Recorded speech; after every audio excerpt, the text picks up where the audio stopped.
जय माँ जय रमानाथ। अमृतम खंड 1 प्रेरणा नंबर 17। સત્યને મધુર મિત્રની જેમ ચાહો, એ તમારી સમક્ષ અનાવૃત થઈ જશે, કારણ કે હૃદયને પણ આંખ છે. આટલી નાની પ્રેરણાની અંદર પૂજ્યભાઈએ કેટલું બધું સમાવી દીધું છે. પહેલું તો સત્યના રસ્તે જવું, અસત્યને. સત્યને પહેલાં તો તમારા વિચારોમાં મૂકો.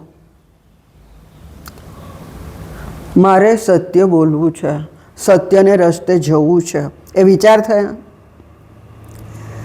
ઘણી વખત એમ પણ પછી સામે તર્ક આવશે કે બધું સત્ય કહીશ તો કોઈને કેવું લાગશે, કેમ લાગશે, સાચું કેવું કે કેમ. પણ સત્ય કડવું છે એ વાત ખોટી છે. સત્યને તમે પ્રેમપૂર્વક રજૂ કરો, શાંતિથી રજૂ કરો તો સત્ય સત્ય જ છે, એ મીઠું જ છે ને એ લાભદાયી જ છે.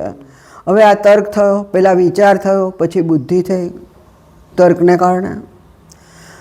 આનાથી તમે આગળ વધ્યા એટલે તમારી વાણીમાં આવ્યું. હવે સત્ય તમારી વાણીમાં આવે છે. તમારી વાણી કોમળ હોય, નાજુક હોય, સુહૃદ હોય, મીઠી હોય નહીં, શુગર કોટેડ નહીં, ખોટી નહીં. રિયાલિટીમાં જો સત્યને ચાહવું છે તો સત્ય વાણી પ્રેમપૂર્વક તમે કોઈને કાંઈ પણ કહી શકો. અડધૂત કરીને નહીં, ગુસ્સો કરીને નહીં, નેગેટિવ નહીં, પોઝિટિવ રીતે તમે કહી શકો. તો પોઝિટિવ આવ્યું, એની સાથે સત્ય આવ્યું, સત્યની સાથે પોઝિટિવ આવ્યું, એની સાથે નમ્રતા પણ આવી, એની સાથે વાણી સુધરી, વિચાર સુધર્યા. હવે વાણી પછી સત્ય હૃદયમાં પ્રવેશે છે. પેલા વિચાર આવ્યો, પછી તર્ક આવ્યો, તર્ક પછી વાણી આવી, વાણી પછી એ સત્યપૂત બની તો સત્ય ક્યાં પહોંચ્યું? તમારા હૃદયમાં પહોંચ્યું. સત્ય હૃદયમાં પહોંચે છે. સત્ય હૃદયમાં પહોંચે છે. તમે મધુર મિત્રની જેમ ચાહો. સત્ય કેવું? જેવું તેવું નહીં. કોઈ પણ સંબંધમાં તમે ન બોલી શકો ને મિત્ર સાથે બોલી શકો. ખોટો નહીં, સાચો મિત્ર હોય જે ખરેખર તમારા સુખમાં જ ભાગ લે એવો નહીં, તમારા દુઃખમાં પણ ખભે હાથ મૂકીને કહે ને હું તારી સાથે છું. 80% દુઃખ હળવું થઈ જાય. રિયલ ફ્રેન્ડ હોવો જોઈએ. કૃષ્ણ સુદામા જેવો ફ્રેન્ડ હોવો જોઈએ. કોઈ પણ પરિસ્થિતિની અંદર એ સાથે હોય. પોતે ગમે તેટલો ઊંચો હોય, પેલો ગમે તેટલો નીચો હોય, એ ફ્રેન્ડ મિત્રતાની અંદર આ બધી વસ્તુઓ નડતી નથી. સ્ટેટસની વસ્તુ નડતી નથી. મિત્ર એટલે મિત્ર, રિયલ મિત્ર, સાચો મિત્ર. તો સત્ય કેવું? તમારું સાચું મિત્ર છે. એને મધુર મિત્રની જેમ ચાહો, જે સાચો મિત્ર છે, જે મીઠો છે, તમારા હૃદયની અંદર તમારા હૃદયને સ્પર્શ કરે છે, તમારા મનને સ્પર્શ કરે છે, તમારા ચિત્તને સ્પર્શ કરે છે, એવો જે તમારો મિત્ર છે એને તમે મધુર મિત્રની જેમ સત્યને ચાહો. જો આવી રીતે સત્યને ચાહશો ને તો સત્ય તમારી સમક્ષ અનાવૃત થઈ જશે. સત્ય તમારા તરફ અનાવૃત એટલે આવૃત નહીં, એકદમ ખુલ્લું થઈ જશે. સત્ય કેવું છે? સચ્ચિત આનંદ. સત્યથી આગળ ચિત્ત અને ચિત્તથી આનંદ, સચ્ચિદાનંદમયમાં. સતચિત અને આનંદ જ્યારે હોય ત્યારે આપણી માં આવી જાય છે સચ્ચિદાનંદમયમાં.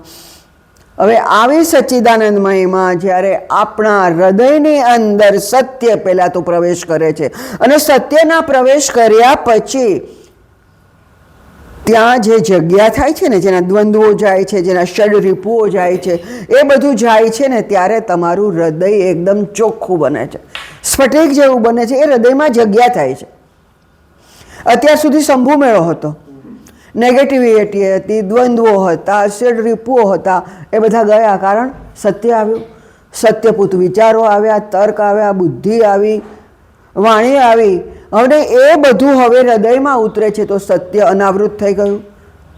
સત્ય એકદમ તમારી સામે ઓપન થઈ જાય છે. આવું જ્યારે બને, તમારું હૃદય વિશાળ બને, અંદરથી કચરો ને મલિનતા નીકળે, ત્યારે ખુદ જગદંબા આવીને ત્યાં બિરાજે છે સચ્ચિદ આનંદ, સચ્ચિદાનંદમયમાં. કારણ હૃદયને પણ આંખ છે. હૃદય જુએ છે કે આ બધું થયું, માટે માં આવે. હૃદયની આંખ છે, હૃદય જુએ છે. હૃદયની આંખ એવી છે કે તમારા વિચારોને જોઈ શકે, તમારા તર્કને જોઈ શકે, તમારી વાણીને જોઈ શકે, તમારા સત્યપૂત જીવનને જોઈ શકે. આપણી જૂની જ સંસ્કૃતિ છે, વૈદિક સંસ્કૃતિ, કે સવારમાં કેટલું સરસ મજાના મંત્રો બોલાતા હોય, અગ્નિની અંદર યજ્ઞમાં હોમ થતો હોય, નદી કિનારો હોય, સરસ મજાનું મંદિર હોય, ઋષિનો આશ્રમ હોય, તપોપૂત જગ્યા હોય. આવી જગ્યાની અંદર માણસો જ્યારે બેસે ને તો એના વાઇબ્રેશન શુદ્ધ થાય, એના મગજ શુદ્ધ થાય, એના વિચારો શુદ્ધ થાય, એનું જીવન શુદ્ધ થાય. આપણે આટલું કેમ નથી કરી શકતા? આપણી પાસે માં છે, બધું મળ્યું તો પણ કેમ નથી છૂટતું? પૂર્વજન્મના સંસ્કારો કે જે એકબીજાની સાથે ક્યાંક ને ક્યાંક એટેચમેન્ટ છે, એ ક્યાંક ને ક્યાંક નડ્યા કરે છે. આપણી વિચારધારાઓ, આપણું કામ, આપણે જ્યાં પણ જઈએ છીએ ત્યાં ક્યાંક ને ક્યાંક એટેચ છીએ પૂર્વજન્મના કારણે, અને એ બધું જોઈએ છીએ અને પછી ભગવાન જોઈએ છીએ. તો એ બધાની સાથે ભગવાન નથી રહેતો. ભગવાન છે, ભગવાન શું છે ખબર? Jealous lover. ભગવાન કહે છે તમે બધું છોડો, મને ચાહો, માત્ર મને ચાહો. ભગવાનને ચાહતા શીખી જાઓ. ભગવાન પાસે બધું જ છે. બધા અભાવોનો અભાવ એ ભગવાનનો સ્વભાવ, રમાનાથનો સ્વભાવ, મા રમાંબાનો સ્વભાવ, જગદંબાનો સ્વભાવ. એને કોઈ અભાવ નથી, એમને આપણી પાસેથી કંઈ જોતું નથી. જે પણ એમણે આપ્યું છે એ આપણને એમણે આપ્યું છે, એની કૃપાથી મળ્યું છે. નહીં માનો કે અમે કંઈ અર્જન કર્યું, મેં અર્જન કર્યું, મેં ઉપજાવ્યું, મેં મેળવ્યું. ના, ભગવાનની કૃપાથી બધું મળ્યું છે. એની કૃપાથી જે મળ્યું ને તો એની પાસે તો બધું છે. એને આપણી પાસેથી શું જોઈએ છે? કહેવાનો મિનિંગ એ છે બધા અભાવોનો અભાવ એનો સ્વભાવ. એની પાસે કોઈ અભાવ જ નથી, એની પાસે બધું જ છે. તો એને આપણી પાસેથી જોઈએ છે શું? કંઈ નથી જોઈતું સિવાય કે એક ચાહ. તમારા હૃદયમાં ચાહ મૂકી છે ને, પ્રેમ મૂક્યો છે ને. ભગવાન પ્રેમને ચાહે છે. ભગવાન તમને તમારા જીવ કરતાં વધારે ચાહે છે. ભગવાન ખૂબ ચાહે છે. ભગવાનને એ જ અપેક્ષા છે ખાલી તમે ભગવાનને ચાહો, ભગવાનને પ્રેમ કરો. તમારી વૃત્તિઓ અલગ અલગ જગ્યાએ જે ફંટાયેલી છે એ વૃત્તિઓને ભેગી કરો. એ વૃત્તિઓ ભેગી થશે એટલે એક મોટી ચાહ ઉત્પન્ન થશે. આમ આજુબાજુ હોય તો નાનું નાનું હોય ને, વિખરાયેલું છે પદ પ્રતિષ્ઠાની અંદર, ધનની અંદર, વ્યક્તિઓની અંદર, ફેમિલીની અંદર. એ બધું ભેગું કરી અને એક જગ્યાએ ચાહને મૂકો ને એ ચાહ ભેગી કરીને ભગવાન જગદંબા, રમાનાથ, ભગવાન રમાંબાના ચરણોમાં મૂકી દો. માત્ર ચાહો ભગવાનને, માત્ર ચાહો, ચાહો ભગવાનને ચાહો. જ્યારે ભગવાનને ચાહશો ને ત્યારે બધી બીજી વસ્તુઓ છે ને એની મેળાએ નીકળી જશે, કાઢવી નહીં પડે.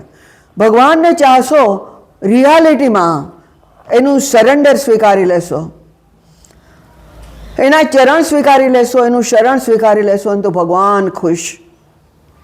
પછી તમારું કંઈ જ બચતું નથી. તમારી બધી જ જવાબદારીઓ, તમારા બધા જ કાર્યો ભગવાન ખુદ ઉપાડી લે છે.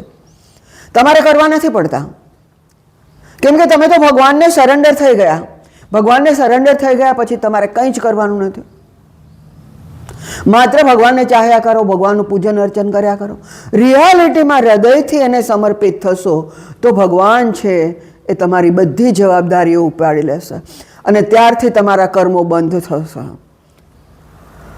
ભગવાન જે કરે છે એ કલ્યાણ માટે કરે છે. આ ભાવના ભગવાન જે કરશે એ સત્યપૂત જ હોય, કેમ કે એ સત્યનો પરમેશ્વર છે. સચ્ચિત અને આનંદ એ કરશે, એ કલ્યાણકારી જ કરશે. તમારે કંઈ કરવાનું રહેતું નથી. જે એ કરે છે એ તમારે માત્ર ને માત્ર દિલથી સ્વીકારી લેવાનું છે. જય માં, જય રમાનાથ.